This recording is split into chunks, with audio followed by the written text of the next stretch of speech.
শ্রদ্ধা ভালোবাসায় চিরনিদ্রা রাষ্ট্রীয় মর্যাদায় স্বামী শহীদ প্রেসিডেন্ট জিয়াউর রহমানের পাশে সমাহিত অবিসংবাদিত নেত্রী খালেদা জিয়া। দলমত নির্বিশেষে সর্বস্তরের মানুষের শ্রদ্ধা ভালোবাসায় চিরনিদ্রায় শায়িত হলেন অবিসংবাদিত নেত্রী, বিএনপি চেয়ারপারসন দেশনেত্রী বেগম খালেদা জিয়া।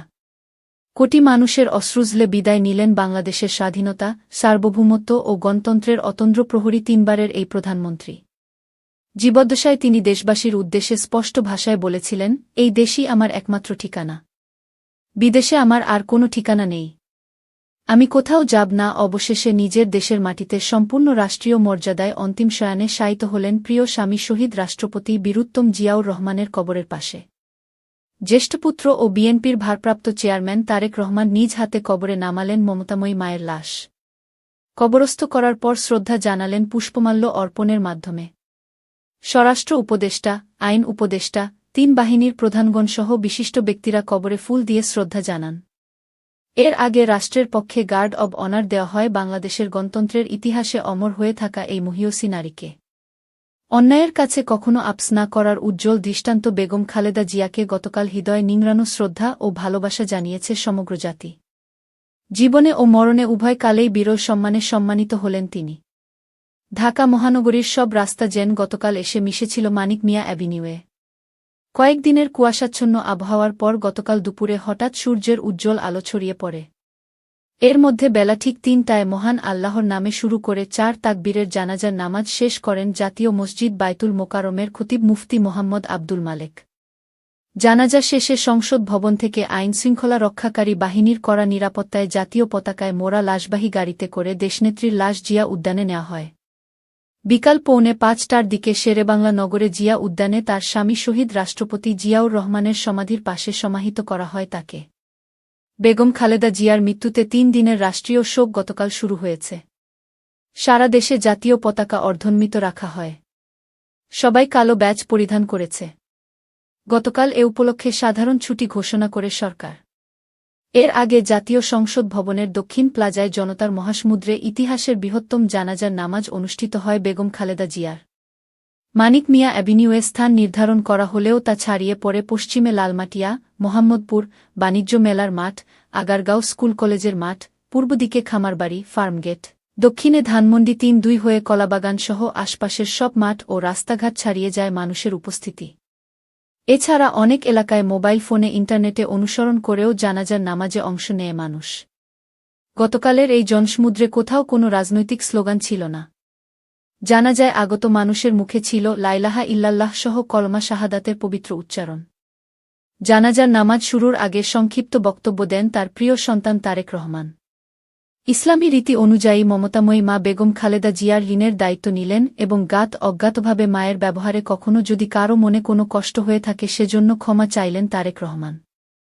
একই সঙ্গে আল্লাহ তাআলা যাতে মাকে বেহেশত দান করেন সেজন্য সবার কাছে দোয়া চাইলেন। মুসলিম বিশ্বের ইতিহাসে এটিই ছিল সর্ববৃহৎ নামাজে জানাজা। এর আগ পর্যন্ত বাংলাদেশের ইতিহাসে সবচেয়ে বড় জানাজা ছিল ১৯৮১ সালে তারই প্রিয়তম স্বামী শহীদ রাষ্ট্রপতি জিয়াউর রহমানের জানাজাটি। এরপর খালেদা জিয়ার লাশবাহী কফিনটি কাঁধে করে নিয়ে যান সেনা, বিমান ও নৌবাহিনীর সদস্যরা। দুপুর ১-২টার পরপরই জাতীয় পতাকায় মোড়ানো কফিনবাহী ফ্রিজিং ভ্যান সংসদ ভবনের দক্ষিণ প্লাজায় আসে। এর আগে বেলা ১-১টার দিকে গুলশান অ্যাভিনিউর ১৯৬ নম্বরে তারেক রহমানের বাসা থেকে লাশ বহনকারী ভ্যান যাত্রা করে। তারও আগে সকাল ৯টা ১৭ আইনশৃঙ্খলা রক্ষাকারী বাহিনীর সহস্রাধিক সদস্যের কড়া নিরাপত্তায় পতাকায় মোড়ানো খালেদা জিয়ার লাশবাহী গাড়িটি বসুন্ধরা আবাসিক এলাকার এভার কেয়ার হাসপাতাল থেকে তারেক রহমানের বাসায় পেছায়। এরই মধ্যে মানিক মিয়া অ্যাভিনিউর আশপাশ, বিজয় সরণি, আগারগাঁও, খামারবাড়ি, কারওয়ান বাজার, ফার্মগেট, শাহবাগ, মোহাম্মদপুর, কলাবাগানসহ আশপাশ এলাকা লোকারণ্য হয়ে ওঠে। বিএনপি চেয়ারপারসনের প্রতি শ্রদ্ধা জানাতে ঢাকায় আসেন ভারত, পাকিস্তান, নেপাল, ভুটানসহ দক্ষিণ ও দক্ষিণ-পূর্ব এশিয়ার ৩-২টি দেশের প্রতিনিধি। জানাজা ও দাফন ঘিরে নিরাপত্তা জোরদার। গণতন্ত্র সাহস ও সংগ্রামের প্রতীক স্বাধীনতা সার্বভৌমত্ব রক্ষায় অবিচল নেত্রী খালেদা জিয়ার জানাজা ও দাফন কার্যক্রম ঘিরে রাজধানীর বসুন্ধরা আবাসিক এলাকার এভার কেয়ার হাসপাতাল, জাতীয় সংসদ ভবন ও জিয়া উদ্যান এলাকা ছিল প্রায় নির্নিরাপত্তায় মোড়া।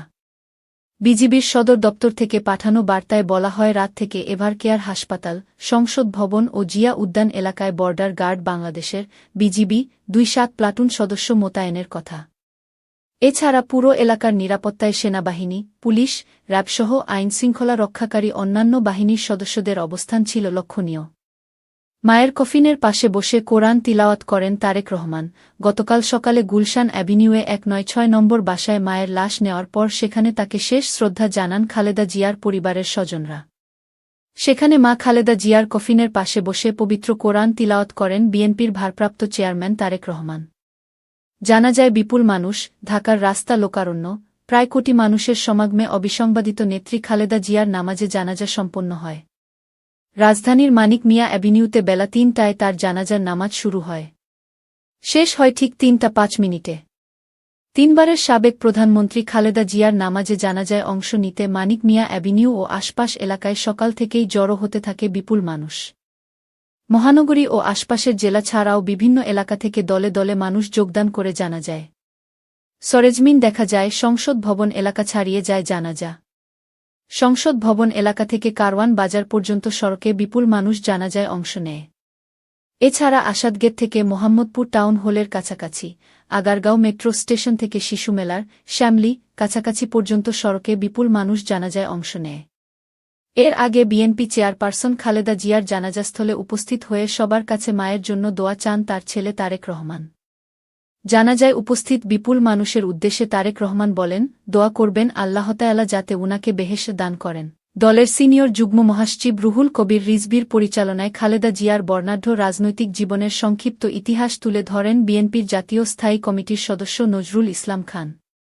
প্রধান উপদেষ্টা অধ্যাপক ড মুহাম্মদ ইউনুস, উপদেষ্টা পরিষদের প্রায় সব সদস্যসহ সেনাবাহিনী প্রধান জেনারেল ওয়াকারুজ্জামান, নৌবাহিনীর প্রধান রিয়ার অ্যাডমিরাল মোহাম্মদ নাজমুল হাসান ও বিমান বাহিনীর প্রধান air chief marshal Hasan Mahmud Khan জানাজায় অংশ নেন। উপদেষ্টাদের মধ্যে ছিলেন ব্রিগেডিয়ার জেনারেল অব. এম শাখাওয়াত হোসেন, মুহাম্মদ ফাউজুল কবির খান, আসিফ নজরুল ও আদিলুর রহমান খান, কবি ও চিন্তক ফরহাদ মজহার, সাবেক নির্বাচন ব্যবস্থা সংস্কার কমিশনের প্রধান ড বদিউল আলম মজুমদার, প্রধান উপদেষ্টার প্রেস সচিব শফিকুল আলম, বাংলাদেশ বিনিয়োগ উন্নয়ন কর্তৃপক্ষের বিডা নির্বাহী চেয়ারম্যান আশিক চৌধুরী। গণতান্ত্রিক রাজনীতির শীর্ষ নেত্রী বেগম খালেদা জিয়ার নামাজে জানাজায় উপস্থিত হয়ে তার শোকাহত জ্যেষ্ঠপুত্র তারেক রহমানকে জড়িয়ে ধরে সান্ত্বনা দেন প্রধান উপদেষ্টা অধ্যাপক ড মুহাম্মদ ইউনুস। বিএনপি মহাসচিব মির্জা ফখরুল ইসলাম আলমগীর, স্থায়ী কমিটির সদস্য সালাহুদ্দিন আহমদ, আমির খুসরু মাহমুদ চৌধুরী, মেজর অব. হাফিজউদ্দিন আহমদ, মির্জা আব্বাস, গয়েশ্বর চন্দ্র রায়, ড আব্দুল মঈন খান, বেগম সেলিমা রহমান, বেগম খালেদা জিয়ার ব্যক্তিগত চিকিৎসক অধ্যাপক ডা এ.জেড.এম জাহিদ হোসেন, সিনিয়র যুগ্ম মহাসচিব রুহুল কবির রিজভী সহ স্থায়ী ও নির্বাহী কমিটির সদস্য এবং চেয়ারপারসনের উপদেষ্টারা নামাজে জানাজায় উপস্থিত ছিলেন। এছাড়া বিখ্যাত ইসলামী স্কলার শায়েখ আহমদুল্লাহ উপস্থিত ছিলেন। অন্য রাজনৈতিক দলের নেতাদের মধ্যে ছিলেন জামায়াতে ইসলামীর আমির ডা শফিকুর রহমান ও সেক্রেটারি জেনারেল মিয়া গোলাম পরওয়ার, নাগরিক ঐক্যের মাহমুদুর রহমান মান্না, জাতীয় নাগরিক পার্টির এনসিপি আহ্বায়ক নাহিদ ইসলাম, বিপ্লবী ওয়ার্কার্স পার্টির সাধারণ সম্পাদক সাইফুল হক, গণসংহতি আন্দোলনের প্রধান সমন্বয়কারী জোনায়েদ সাকি, গণঅধিকার পরিষদের সভাপতি নুরুল হক নূর প্রমুখ। শোকবার্তা দিলেন ভারতের পররাষ্ট্রমন্ত্রী। বিএনপির ভারপ্রাপ্ত চেয়ারম্যান তারেক রহমানের সঙ্গে দেখা করেছেন ভারতের পররাষ্ট্রমন্ত্রী এস জয়শঙ্কর সহ নেপাল ও ভুটানের প্রতিনিধিরা। এ সময় এস জয়শঙ্কর ভারতের শোকবার্তা তারেক রহমানের কাছে হস্তান্তর করেন।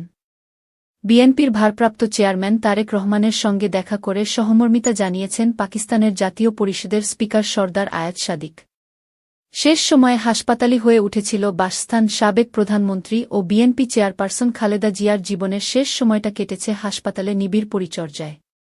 মঙ্গলবার রাজধানীর বসুন্ধরা আবাসিক এলাকায় এভার কেয়ার হাসপাতালে চিকিৎসাধীন অবস্থায় মারা যান তিনি। ১ মাসের বেশি সময় তিনি এ হাসপাতালের করোনারি কেয়ার ইউনিটে সিসিইউ ছিলেন।